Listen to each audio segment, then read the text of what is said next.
Thank you for everyone for being here today to help us launch the book In Agony and Longing, I Wait for You by the Spring of Thieves. This is a book that was published by Black Dog Press and edited by Lara Khaldi. And the projects that are in the book, as Shada mentioned, are projects that I have been interested in for over 10 years now, that are connected with oral histories, specifically our oral traditions, the Palestinian oral traditions. So what do we mean when we speak about the oral traditions in Palestine? For me as a visual artist, my practice comes from a pictorial tradition, from a visual tradition. And then studying as a student of art and as a student of life, the visual images that I am producing as an inspiration from the life around me are also inspired by the oral language and the narrative or the oral narratives, specifically the children's tales that I was told as a child.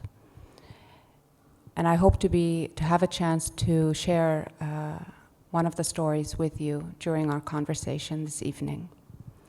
So the first painting that I want to share, the first image that I want to share is in fact not an image you will find in the book, but it is an image that has inspired me. So the images that I'm sharing with you this evening, some of them are from the book and some of them are images that have really been a source of my inspiration, whether they are from Palestinian painters from the 1920s and 30s, or whether they are from folkloric songs, and we'll get to that in a bit, or from the children's tales. And this first image is from this one that is from Nicolas Sayegh, and it's entitled Escape of the Holy Family into Egypt. And one of the things I really want to just point attention to in this particular painting is that there's a departure. So there are two departures here. There's a departure of Nicolas Sayegh as a Palestinian painter, and he is attempting to depart from the traditional ways of the icon painting, the way that he was painting traditionally. And he's trying to depart from that and to create his own secular or his own kind of Palestinian national painting. And you see that by the way that if you look at this painting, by the way that the people, the Holy Family is dressed, by the landscape as well. They are locals. They could be, the me or the you of the 1920s. And this is something that's quite particular because in Western painting, where they are depicting the Holy Family, they're always depicting them in the Western style clothing. And in this painting, the scene behind them is a beautiful landscape, really Palestinian landscape. And they're also I want to just point your attention to how Joseph is tiptoeing, his feet are coming into the spring. So this painting is a departure of the Holy Family, but it's also a kind of a point of departure for my talk and for our conversation and for the book and how it came about. Here, I'll need to wear my glasses in order to read.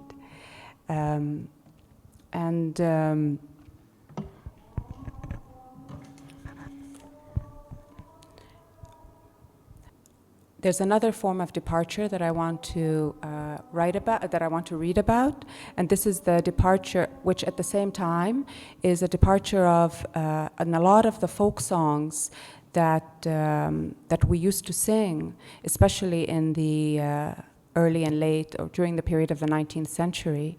They were songs that were attributed to the bride. So they were songs that were sung at weddings, and they were very explicit, as Shada said, talking about the female body. So this too was a source of inspiration for my paintings.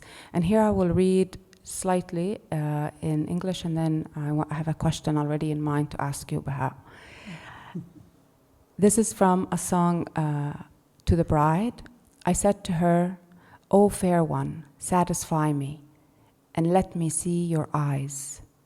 She told me, go away, you wretch. My eyes are eyes of gazelles." I said to her, "O fair one, satisfy me, and let me see your eyebrows."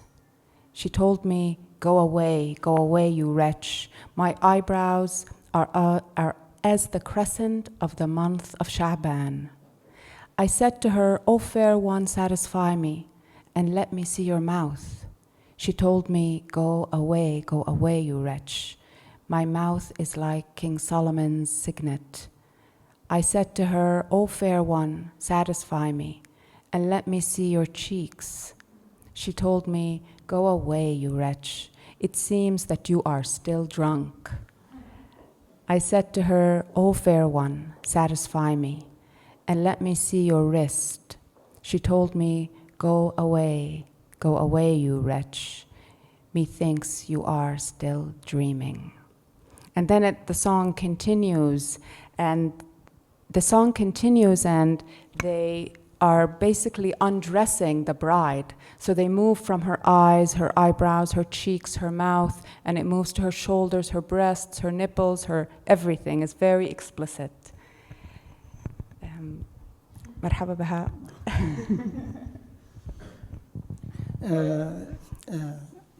I'll link the artwork for Jumana for the ethnographers, Palestinian ethnographers who works on traditions in Palestine, like Hanna Stephan, Tawfiq Kanaan, Ilyas Haddad.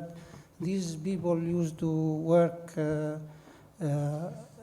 like Hanna Stephan works at the Palestinian Museum in the Palestinian Archaeological Museum, and Tawfiq Kanaan is well known as ethnographer, but he is a medical doctor also. They studied actually the ethnography of Palestine, the folklore, the folk beliefs, and what Jumana now present now from Hanna Stephan. This is a study that Hanna Stephan made it in 1922 about the Palestinian traditions, songs, and related with the Song of the Songs in the Old Testament. And this is why they presented this, why he did this actually, because he wants to show that the traditions of the Palestinian, of the Fallahin, of the peasant, of the Palestinian who lives in Palestine in that period, and until now, they are the grandchildren of the people who were living in that period, in the biblical period, because Canaan and Hanna Stephan was actually in the debate with the Orientalism people who came to Palestine, and they want to study the land without studying the people. And they want to relate this land for the real people who were living here. They were having their traditions, and if you read some of Canaan's written, he wrote about springs, he wrote about holy shrines, he wrote about blood, he wrote about women, he wrote about the children. All these traditions, and Jumana has some amulets from Canaan collection, which is in Birzeit University, in her book, presenting some of the beliefs, the folk beliefs or folk medicine that people used to have on their bodies to protect themselves against some diseases and some, or the evil eye, like in the introduction of Lara Khaldi in the book. Actually, this is what I'm presenting here, is the depth of the maybe we can say the depth of the ideas that Jumana picked from ethnographers, and she reflected that in her drawings and her artworks, like the film that you produced with Isa about the springs, about the landscape. It's very important for us to know how it goes deep in the history, in the ethnography, and the Palestinian folklore. So before we come to the how do we map the landscape and the work that Isa and I produced looking for the haunted springs, and before we talk of water and talk of the water springs and trying to find them and to record them, and as we're mapping a 1920 study of Tawfiq Kanaan, can we hear some more of the songs? Yes, yeah, in Arabic, okay.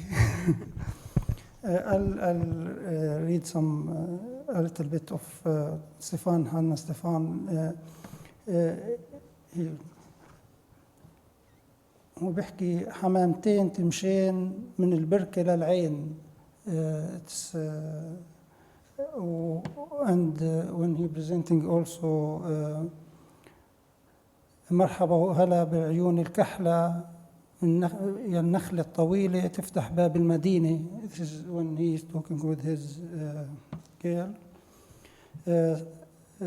صدرك برات الخام ونهودك عليه ناطور والبطن أبيض وناعم قلت أنا عليه بنور والصرة من عاج نيال اللي عليها يدور يا فرحة الأعزب بالليل ما في نور.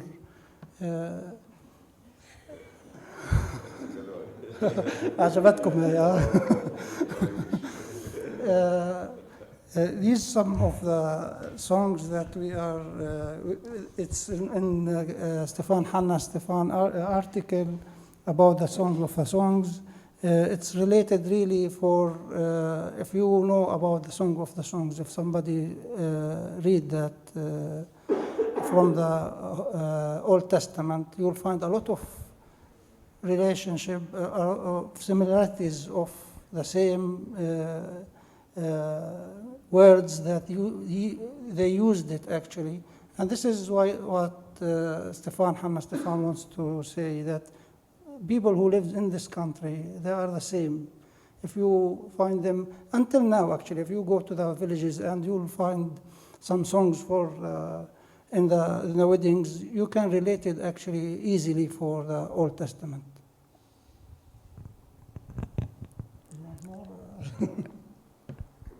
I want to just read 4 of those lines in English. Your breast is a marble flag, and your breasts are or is a watchman, and the belly is white and soft, I called it crystal, and the navel is of ivory, happy is he who turns on it. These are the folk songs that are being sung, and it's very funny because some of these songs I remember. يعني لما كنا لحديت اليوم لما احنا في وقت في العراس بنغنيهن هدول الأغاني، بس ولا مرة فكرنا إنه قديش لو بدنا نعرف كل الأغنية لآخرها. يعني الأغاني ليش فكرك صار في نوع من censorship؟ الأغاني صار فيها نوع من censorship. Do you want to take on Arabic or English now? No. The censorship became actually, if we go to the traditions, the censorship became after the British mandate came actually. There is some examples in the Palestinian dresses like Jalaya in south of Hebron. Jalaya south of Hebron used to be opened and there are trousers underneath. If you see the Jalaya, one of the traditional dresses, after the British mandate came, actually they closed it. This is more conservative. People became more conservative because They looked like the Ottoman period. It used to be for a long time, as for 400 years, and the tradition became the same. They have the same religion, the same food, the same. So they don't have this sense of conservatives more. But when the British came, actually, they became like the ajnabi, the foreigner who came in, so they became more conservatives. And we saying that in the museum of Dar al-Tafel, actually, since we closed that dress, actually, we start closing our minds.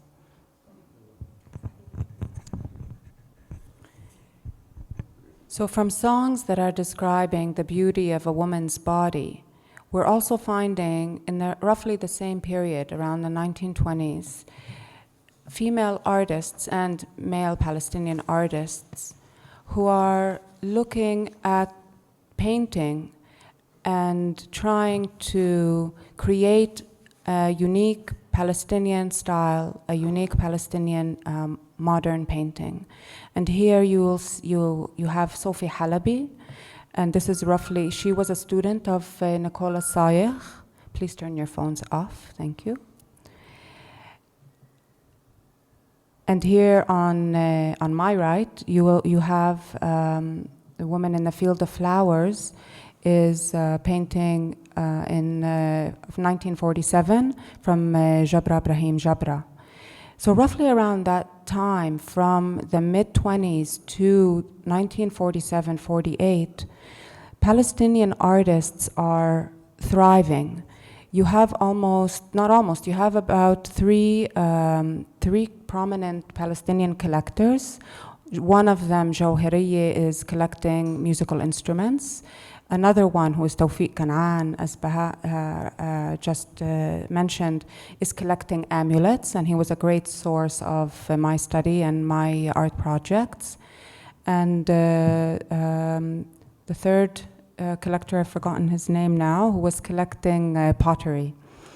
And so during this period, Jabra Brahim Jabra is producing a lot, and a lot of his paintings are the beauty of the female figure. So while the spoken word and the songs are what's being expressed is the beauty of the woman as she is going away from her, departing from her family home to her husband. The pictorial language, we're seeing almost the same idea. We're seeing images of women who are and showing their beauty of the female body, and at the same time also showing the beauty of the landscape around them, the beauty of Palestine.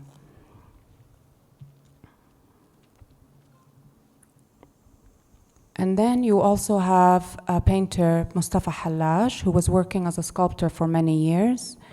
And after 48, after his family's expulsion from Palestine, he realized that working as a sculptor was very heavy. He couldn't carry his sculpting materials from place to place.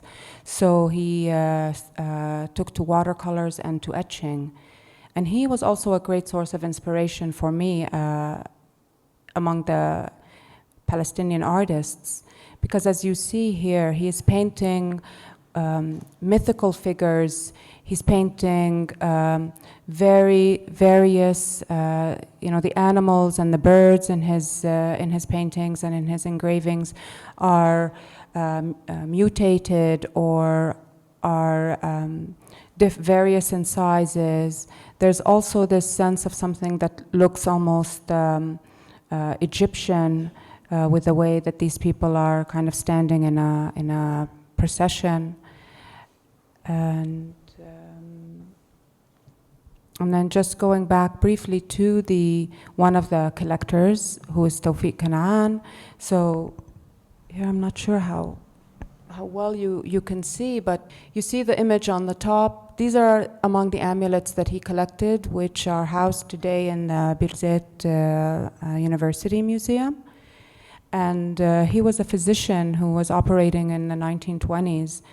And he collected jewelry as a form of payment from the Palestinian peasants that he would cure. And it was a form of payment. And at the same time, it was also a form of knowledge building in a way and forming a collection for the first time. And one on the top is made up of various materials and some Quranic verse, and it's a luck charm or a love charm, usually held by women to attract love and security in marriage. And the one in the middle is made up of wolf's claws, the claws of a wolf, and it was carried by a child to help, or a baby, to help with the teething, so that it was, when it was painful for the babies. And so there are various amulets, and I tried to follow and to record these amulets, not in the sense of how is it practiced today and the superstitious value, but because for me they were very much linked to two things. They were linked to the stories we were told as children, and they were also linked to specific locations in the landscape that Tawfiq Kanaan also was recording. He was trying to record where are these locations in the landscape that were once believed by the Palestinian peasants to be haunted by good and bad spirits.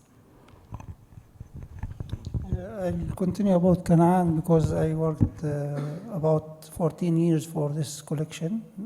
And the third photo is votives used to hang in the churches.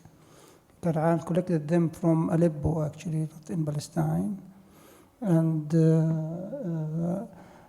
Canaan collected more than 1,400 amulets. And he studied these amulets, and this is why he became one of the most important ethnographers than doctors. He was a medical doctor, but he was known as an ethnographer. Why this collection is very important, because he registered every single amulet, why the patients used to wear this amulet against which diseases. So it became for us as a guide for knowing and understanding ethnography and folk beliefs in Palestine. I'm not going to talk about Canaan a lot more than this, because we need more lectures for that. But to link this for what Jumana have in her book is very important to know, is the link between the artworks and the ethnography, and how artists now looking for folklore and beliefs and stories. It's reflected a lot in your works. I see it. And were they collecting the amulets and the songs? Were this the Palestine Oriental Society and its members? Were they collecting them in that period to present the Palestinian as a peasant, as a poor man, woman, or why were they collecting them? Why were they recording them? Canaan and his circle, this is what Dr. Salim Tamari named them. They start collecting these collections, and they start writing about the Palestinian heritage, because, as I said, after the British mandate and in 1917, the First World War, they feel that the Palestinian society have been infected, and the cities became more cultural pollution.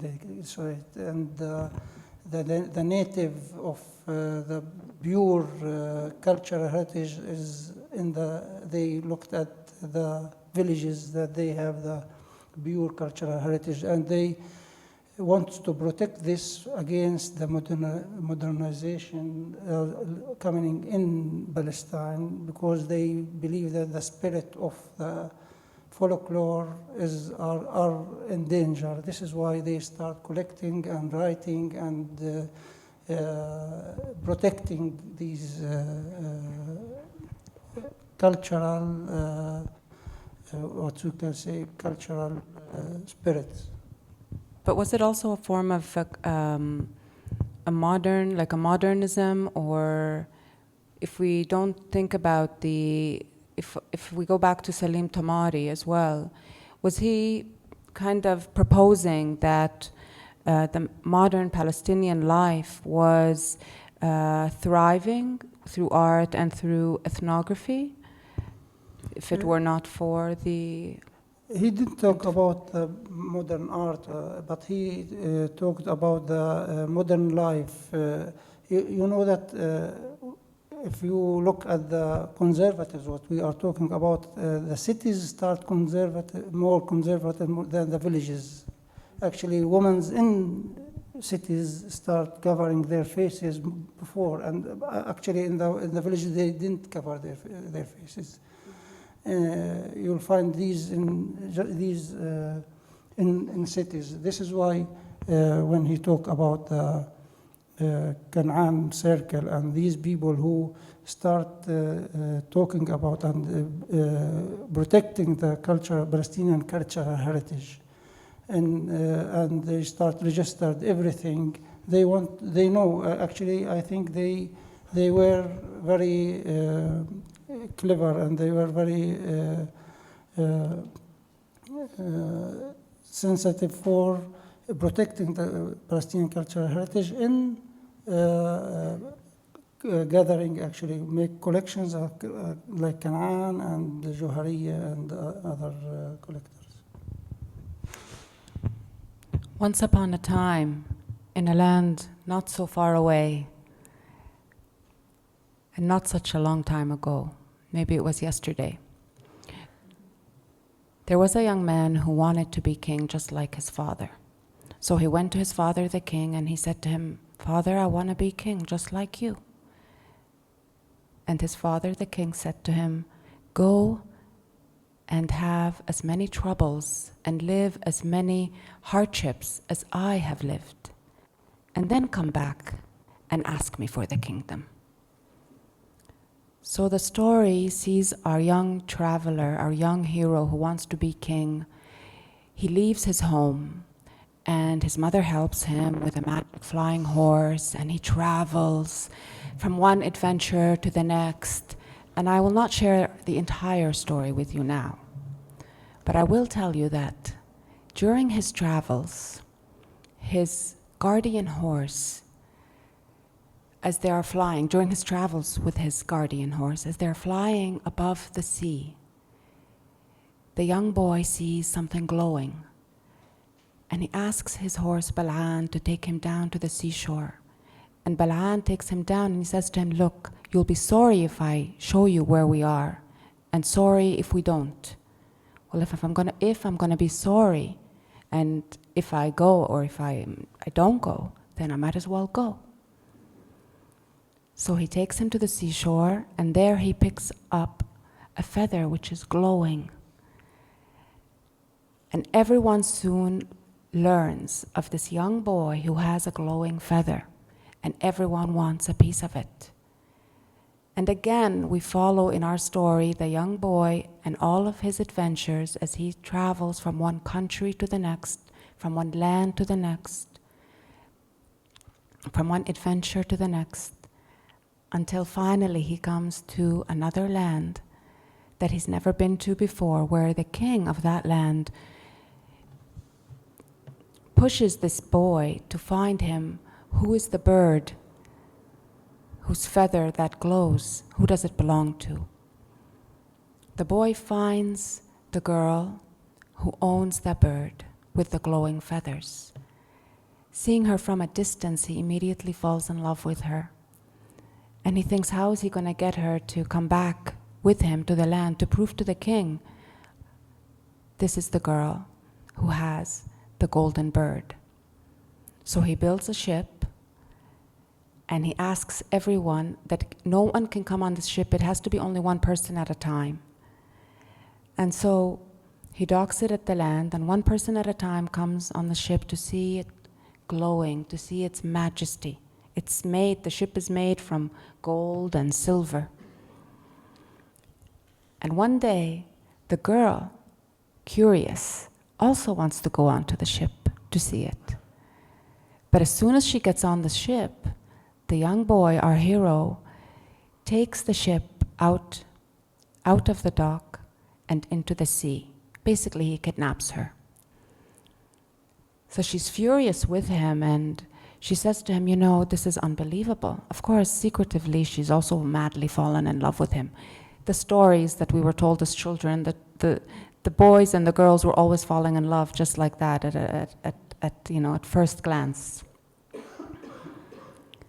But she decides that she's going to play hard to get, so she takes the ring from her finger, she throws it in the middle of the sea, and she says to him, I'll go with you willingly if you can find me the ring. And he thinks, how am I going to get the ring? And then he remembers his guardian horse had told him,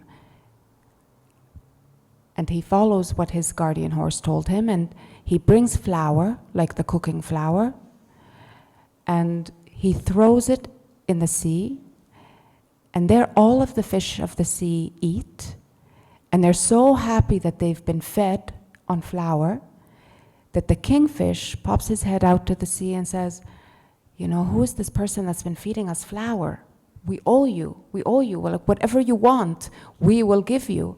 And the boy says to him, well, look, there's a ring in the bottom of your ocean, in the bottom of your home, and I want that ring.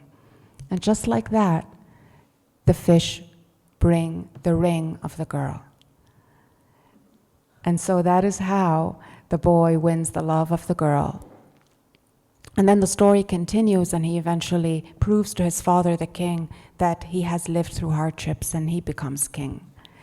To know the full story, you'll need to read it. And in fact, there's a wonderful collection that's been put together in a wonderful publication called Speak Bird, Speak Again, where you can find a lot of the Palestinian tales that were told to us as children. And some parts of these tales are also documented or written in the book. And the image that you see here, the drawing, is also inspired from these stories, especially from the story that I just told you. This painting is called the whale-swallowed girl, whale-swallowed ring and girl wearing it. This is also another image from the book. These are two separate works, paintings, that I've made that were inspired by the stories, the children's stories and the ethnographic songs and amulets, amulet collections of Tawfiq Kanaan. And one of the things that I also came across was a study that Tawfiq Kanaan had made, which is a study of all of the water sites. And here I'll just read very briefly from a journal that I kept as Isa Frej and I were going around trying to find where the sites are today and trying to document them. And the full video is now on exhibition at the Palestinian Museum, so you can see the work there. And the video is called Maskouni, Inhabited.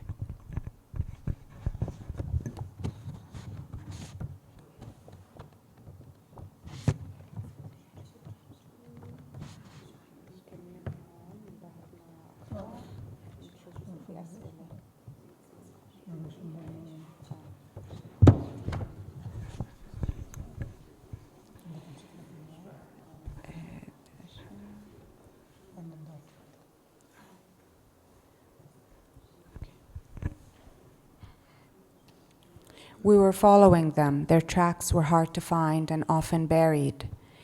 There are sounds we don't recognize, wind howls, echoes of children calling out in distances, the quietness of the landscape untouched by criminality. Beit Illo, Ain al-Zarqa, Kobar, Deir Ghassani. Remember Deir Ghassani, Isa?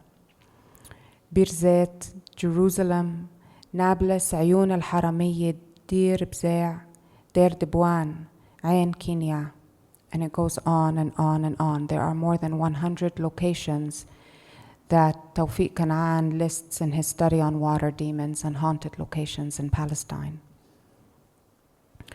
Many were off limits, inaccessible, lost in gamble, demarcation walls, military zones, Israeli settlements got there first. Often only traces were found or discovered, stepping on the bush-covered earth only to uncover the remains. And these remains were Palestinian homes. It was like we were on an excavation field. Deir Dibwan's waters are connected to northern Galilee.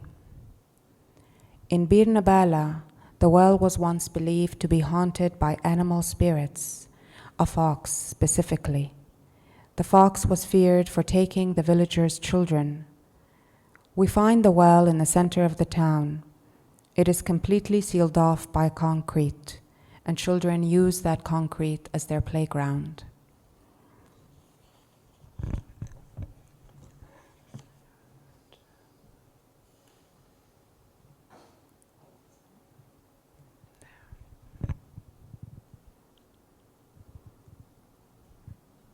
It is only much later that I realize one of the deer's antlers is broken. The second deer that is lightly hops behind the first, following faithfully, following in memory of the wound. Why do we follow in memory of the wound? The wells in Nablus are numerous, and their names have been changed numerously throughout time. Today, the site of the well in the old city of Nablus has transformed into a martyrs' square, commemorating Palestinians who died in the clashes of the Israeli-Palestinian conflict. Such is the tragedy of wars, I think to myself. The living, now dead, they become the heroes in the eyes of the nation, claimed by the land as well as the people. They are given more rights in their death. They are knighted, so to speak.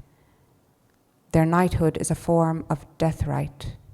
Where we once sought cure in water, we now seek comfort through other means. And I think I will stop here, and we will stop here, and then maybe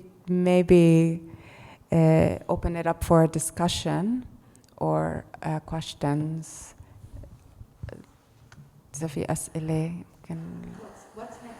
What's next? Oh. Yeah. Well, we were able to find about 26 of the locations that are mapped in Tawfiq Kanan's study, the water demons. And of course, he wrote his study in 1922, and we've been trying to find them over the last 5 years. We were able to find 26, but not all 26 of them are ones he wrote about. So what happened was that many of the ones we did find were not even mentioned in his study.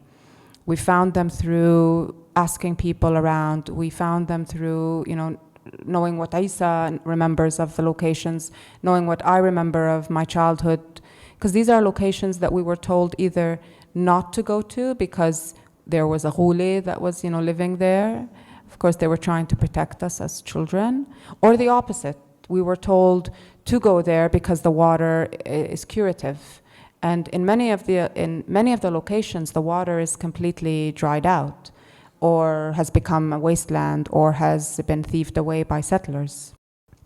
And in some areas where the water is still rich, like in Kenya, for example, where the source of the water spring is still quite rich, I think that many people and our relationship with the landscape has changed from how it was in the 1920s. And although the stories are not being told and our relationship to the landscape is not through superstition or myth, it is a political relationship. So what is next, this is my long answer to your question, what is next I think is a more, I continue to be interested in these sources and where water is in our lives today, and we'll see what is to come of that. Yeah.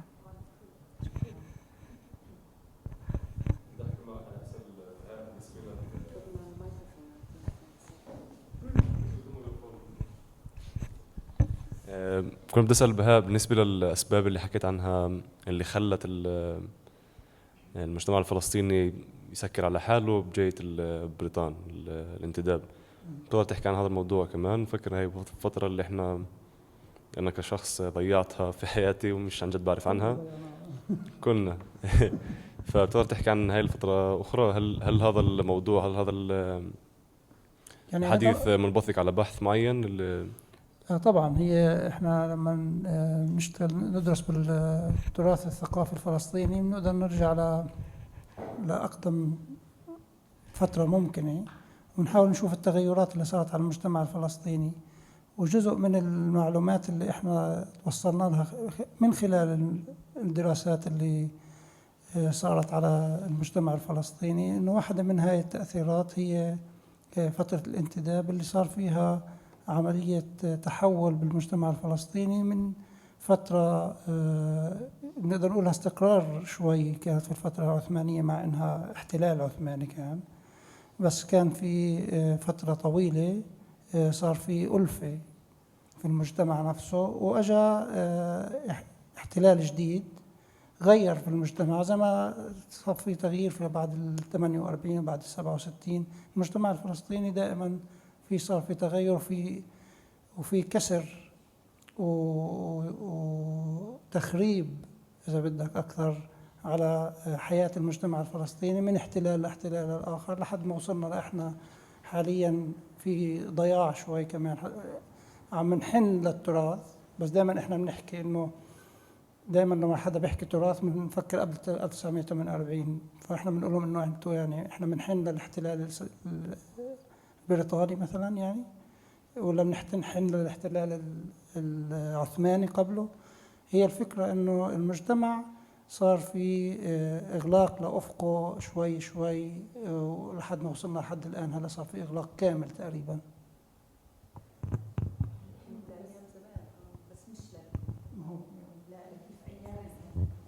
بنحن احنا يعني الحنين لهذيك الفترة، بس هذا ما يعنيش انها كانت فترة رخاء يعني، بس هذا لانه عمال بتسكر الافق وبتسكر اذا بنحكي على الحيز العام تبعنا عم بتسكر.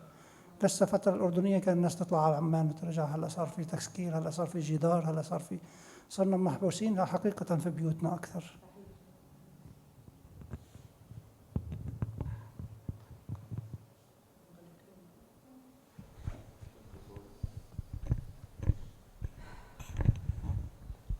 يعني في سؤالين عندي basically. أنا شفت عدة صور فوتوغرافية من هذيك الفترة، يعني بنحكي عن فترة قبل 100 سنة وأكثر، اللي أنا فكرت أنا باعتقادي كانت بتمثل نوع من الرأي الاستشراقية اللي فيها بفرجوا مثلا مجموعة نساء بدو وفيها مثلا صدور عارية وفيها هيك شغلات. بس انت هلأ ذكرت شغلة انه هذه الفتحة او الكشف هذا عن الصدر او عن الجسم كان موجود بطبيعة الحال بدون هذا النوع من الإغلاق اللي هلأ أو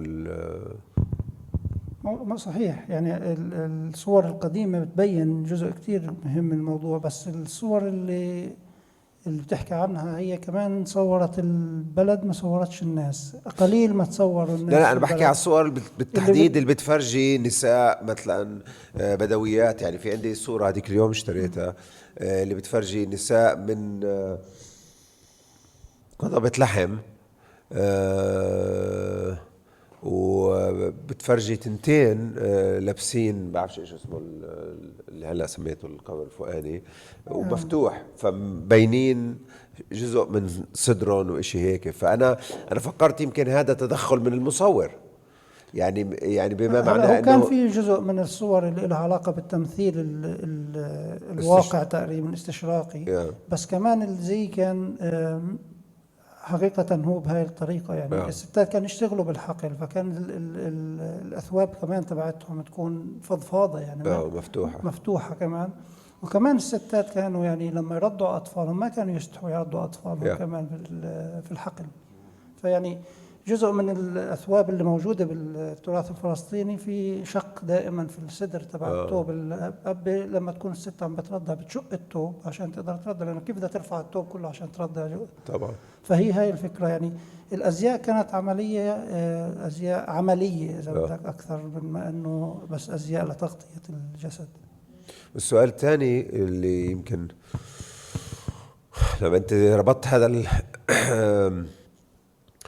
هذا الإغلاق بقدوم المستعمر، بقدوم البريطانيين طبعا وبعدها المستعمرين الثانيين، أي دخول الأجنبي، دخول الغريب على المجتمع.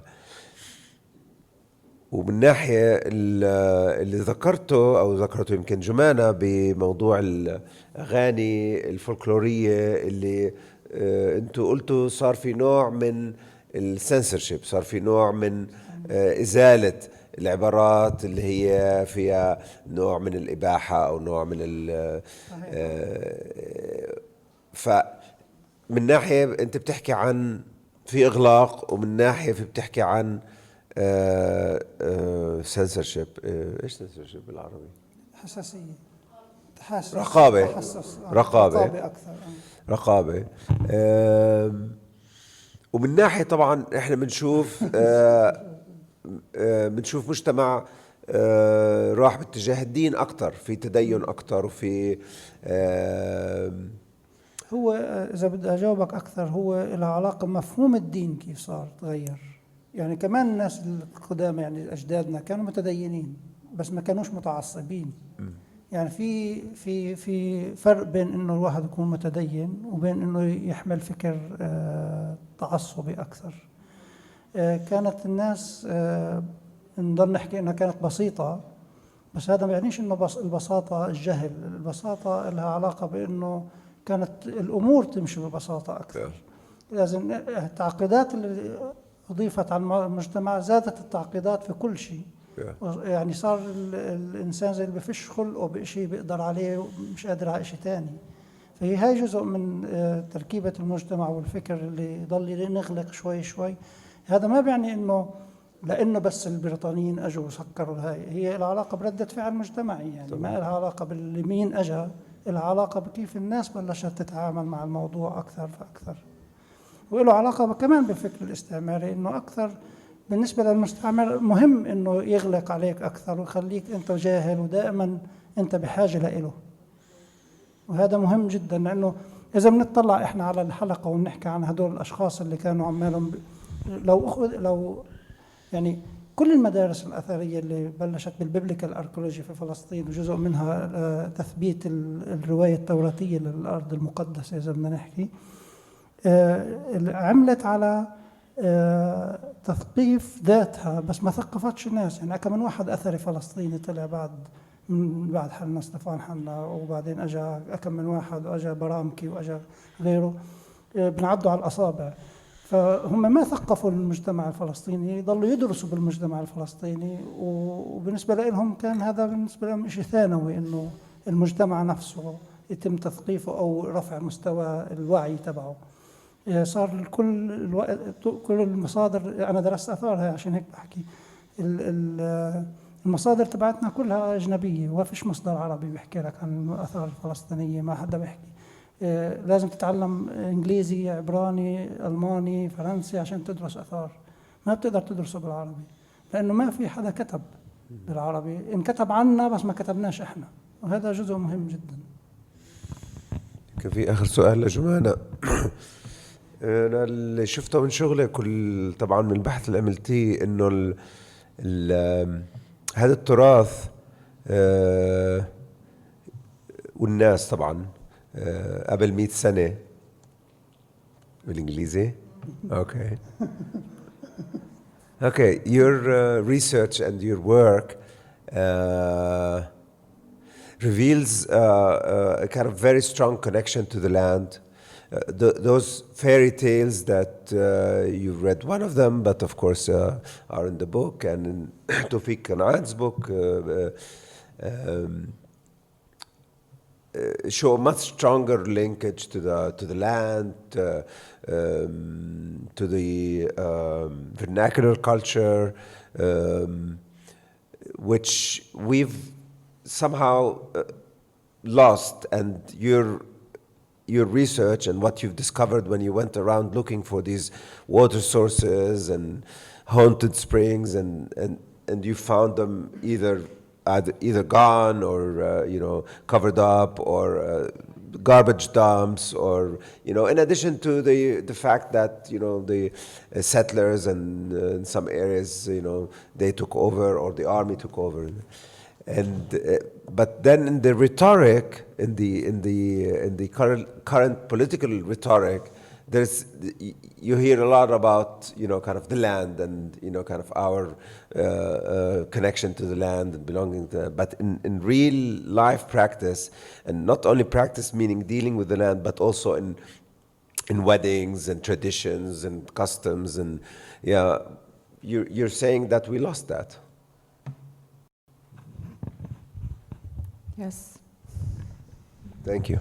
I mean, I'm saying that we have distanced ourselves from it. We haven't lost it, but we've taken a distance. There's a big gap between how it was and how it is. And this, I tried to extend my research not just to include Palestine. I mean, this is common. This is a kind of a common, I don't want to say language, but a common practice worldwide, where the peasant life and the folkloric and the oral narrative is being distanced from contemporary life. It's very specific and very strong in Palestine because, of course, for so many reasons. And one of the reasons I'm doing and have been focusing on this project is because I feel how that distance is impacting on us in a negative way. So in a way, my work isn't about documenting where are the water sources today or where are the stories today. It's not a kind of a documentation process. My work is an exploration and a questioning of what is happening because of the distance from these oral traditions. And the oral traditions, whether they were asking us to have a relationship to the landscape and to the land that's different from what is being asked of us today. It was a relationship in which we feared and respected the land. We feared and respected the water because we felt or we thought that there was something hidden, some spirit, good or bad, in the water source or in the tree or in the cave. So it meant that we had whole rituals around going with our families, going to this particular spring and leaving food there, making sure that there is no garbage, making sure that everything, what we're doing, has related to how can we take care of nature. We were very much aware of the agriculture, yes, and it was because of these stories. Whether we believed them or not, they were definitely teaching us how to respect every tree and every plant and every spring and every source of water in a way that you find more and more people not doing that today, worldwide.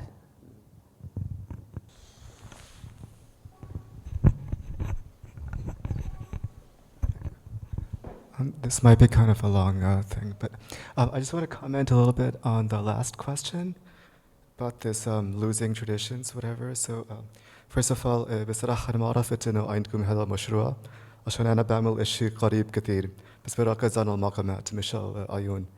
And I'd love to talk to you about it more later. But I'm focusing on the maqamat. And one thing that Tawfiq Anan wrote about is that near the maqam, there's always a cave. So I'm trying to track down, and I'd love to talk to you about it later, trying to track down the maqam, and something's not lining up, and I want to sometimes locating the cave helps, right? And one thing I noticed is that very old people, they know about the caves because of tradition, history, myths, whatever. Then there's a huge gap where nobody knows anything about it. And then little children know about the caves because they play, right? So in some sense, children preserve more of the tradition than anybody else, quite innocently and naturally, because they interact with the natural landscape. And I'm wondering if you found something like this with the springs also. Sorry, what's your name? Arpan. Arpan? Yes. Okay, Arpan, nice to meet you. I think that, Isa, maybe you want to answer? Did we find anything like that with the children? The children were very playful, for sure, and very in areas where we would go, but a lot of them didn't know because the names have changed. And maybe, yeah, we would, because you don't know where these places are. There's no map that tells you where Bir Nabala is. But you will find it because, fortunately, we were naming the sources, the spring sources, after the names of the villages. So if the village is still around today and wasn't destroyed in 48, then that was a way that we would be able to find that spring, or its source at least, because the village still existed. And in areas where we couldn't find the village, many times we would stop on the road and ask young children who are by the road. For example, when we were looking for Shajarat al-Asiri, the tree of the imprisoned one. And I mean, maybe Isa, you want to answer on that. كيف علاقة الأولاد كيف علاقة الأطفال كانت بهذول المناطق؟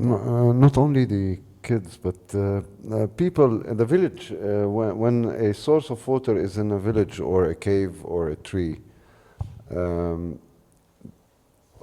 they might change the name or find an excuse not to go there. It depends where you are, in which village. Like Shajarat al-Asiri, the people changed the name of the tree. Al-Asiri means the imprisoned. They changed it to Al-Yasiri, which is free. The free. And we were in لا مش بتونيا هلا قلتيها وذكرتيني فيها لا دير غساني دير غساني دير غساني it's very, very strange. Like I was shocked in a way, because we went to ask about the spring and everybody was telling us it's half an hour from here. You might go with a car, you might get lost. And nobody wants really to accompany us to the spring. We wanted to turn back. We talked to the people. We didn't. It was a very. This village had an army, Ottoman army, at a period where it's deserted. The place, nobody lives there. And one man came to us, and he wants to ride with us. It looks like if you drink from that spring, you get lost. So this man asked us to go with us to Ramallah. We drove less than half a kilometer, and he said, "You can drop me here." He looked very nice and very gentle, but why did he drive with us only half a kilometer? And then I didn't ask any question, but through his facial expression and the way he moved, I figured out, okay. But also, when we talked to the people there, it seems that everybody is afraid. And are they afraid of us because we came and asked about the well? The well, I don't know if the settlers go there or not. there are many stories still to discover. I know a lot about Springs because I've been touring around, and I've seen settlers swimming in pools while the villagers who owns the well, they can't go to the well because the settlers are there. Children, yes, for sure, but they don't know the name. I mean, in Lajoon, children were with a bicycle, they were turning around, but they don't know. They play around there, but they don't know the stories. They don't know any story. And if you try to tell them the stories, they freak out because the stories are quite aggressive and violent, and they always have a happy ending, but the process to get to that happy ending is a very scary one.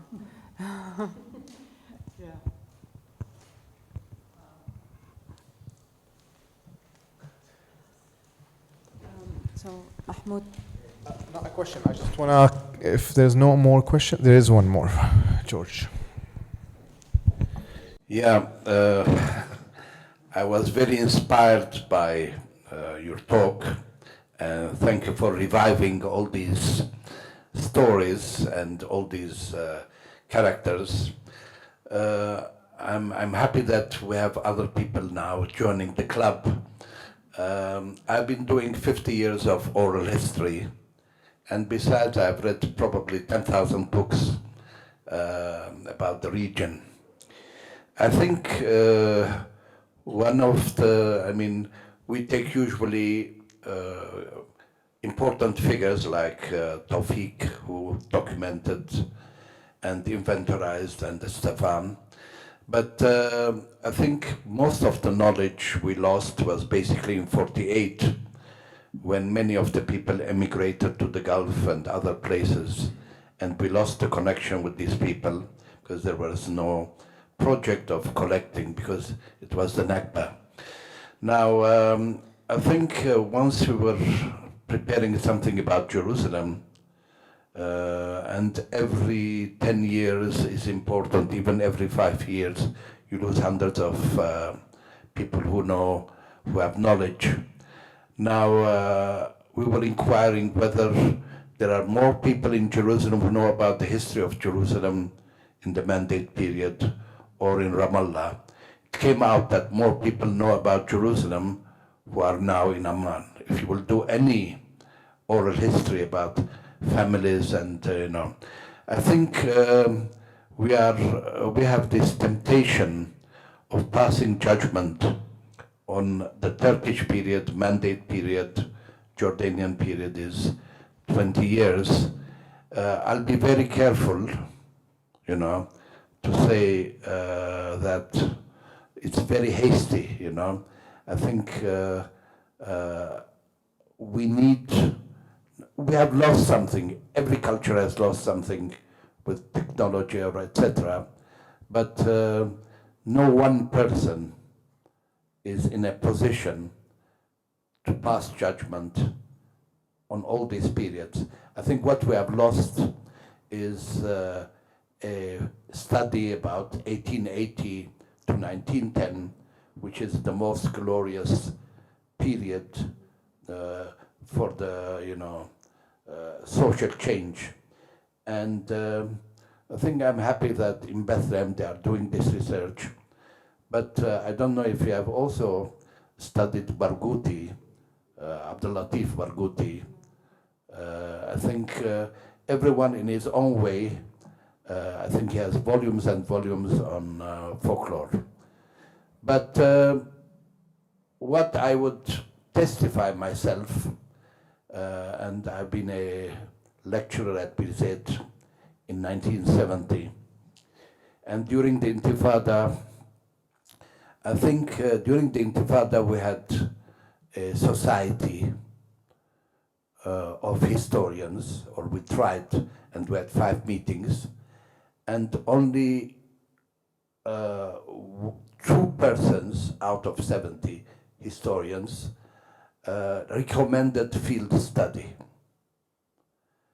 And we are not so happy, or not sometimes welcome, to do field study. So the departments of sociology and history have failed in some of the universities. How many books are coming out from Najah and Khalil about that region? So I think you are right, you are in good time, but that's why it will be difficult, no matter who is. I'm part of the Jerusalem Quarterly, but we are not in a position to pass judgment yet on any period, because we have not done the research. And thank you. And one of the things that I was mistaken about is that the Palestinians living in diaspora and the refugees have in fact been returning to the stories and have been finding a way to go back to sharing the stories and telling stories again. And this is, and yes, this is something I don't know if improving them, but definitely they're writing them, they're sharing them, they're producing publications and clubs where they share the stories together. This is something that I found in Amman and in London. So, maybe that's where the stories are now traveling to. Besides 48, that we lost hundreds of people who had to leave the place for careers. I think in any resistance situation, unfortunately, those who engage in resistance are the bright ones. And I know some of the people who were very interested in the culture who ended up for other reasons in prison. So it's always, you give a tax of blood and tax of knowledge of the best people who are in prison. But sorry, it's a passing note. When you say 48, they immigrated to the 48, it was not entirely choice, 48. So it's a little We should choice. We lost knowledge. This is the problem. I'm not blaming or accusing anybody. Knowledge has been like a river being lost in this direction, in that direction. Yeah. Right, still we have time for one more question and then we'll close for the gentleman. I think there are three notes that made that way it doesn't have to be answered, but maybe there's inspiration to say something more. But one in relation to Ottoman time, I think it's both things, I'm speaking from an Armenian perspective. It would seem paradoxical to in any way think about a glorious time, I know, so I'm saying myself as well, it's hard to talk about a glorious time any time in the Ottoman period, and there was some dimension of occupation. But on the other hand, I know from the Armenian context, like in Istanbul, it was a real revival of writing, literature, art in this kind of late 19th century. And I just thought, because you mentioned it, it's interesting to address this kind of my clarity on it now.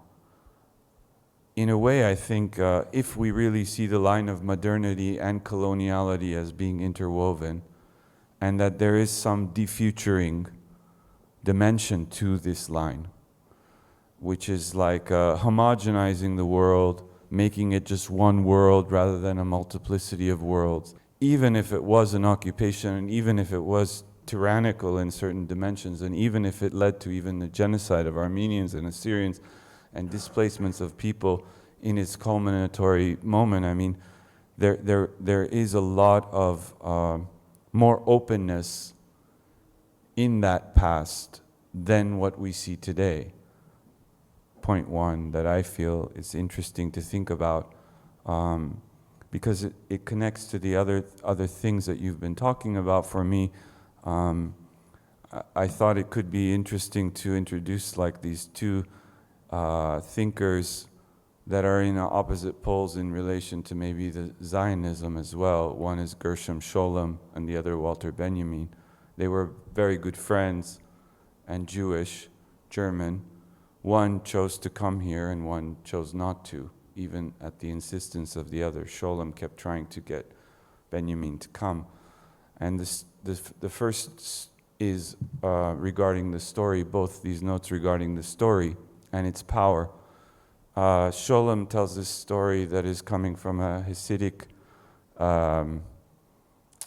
figure that I can't remember from the 1600s, but it's a really stays with me and is so powerful in relation to what you were presenting today. It's so there's this story that goes, you know, at first, like a community, when they had a problem, they would go to a particular place in the forest, and they would give a certain prayer, and then light the fire or give a prayer. I can't remember the order. So there would be a place, a prayer, and the fire. And then the next generation loses the place, but they know, you know, how to light the fire and how to do the prayer. And the next generation loses the way of doing the fire, but they record the prayer. They remember the prayer. And he says, now we've forgotten the fire, we forgot the prayer, and we forgot the place, but we still have the story. And I feel probably at this time, you know, and just telling the story would heal, would solve that problem. And it's like now we're even at the phase where we've lost the story. And it's interesting because then Benjamin has this whole reflection on the story, the one that didn't come, because I think he ultimately understood something and he gave his life for it because he killed himself on a train escaping Nazism. But Benjamin has this wonderful thing distinguishing the novel from the story. And he says that the story always has an ethical kind of dimension. The difference between the story and the novel and a storytelling and this oral tradition is that the story always has a kind of moral, but not moral like this is right and wrong, but something you have to choose, and it's like a way of orienting yourself in the world. And I feel that that's the power of the story still, that it has this kind of reflection on how to live, and so losing the story is a grave thing. I think that, so I feel in a kind of decolonial thinking, one has to think what kind of stories we remember, we recover. It's very important, I feel, as a kind of political also task. I don't know if it inspires a further thought, but I thought it's nice to. All right, it's always a pleasure to end the conversation when the conversation is just about to start in several other dimensions. Thank you very much for those remarks. Thank you for being here. Baha, thank you very much for being with us. Good luck in all the 10 million projects that you're involved in. And Jumana, also good luck in every other thing you do. We want them to, yes, it's been reminded that if you want to get a copy of the book, Jumana will be very happy to sign it for you. Otherwise, thank you very much for coming and looking forward to see you again in the future. Thank you.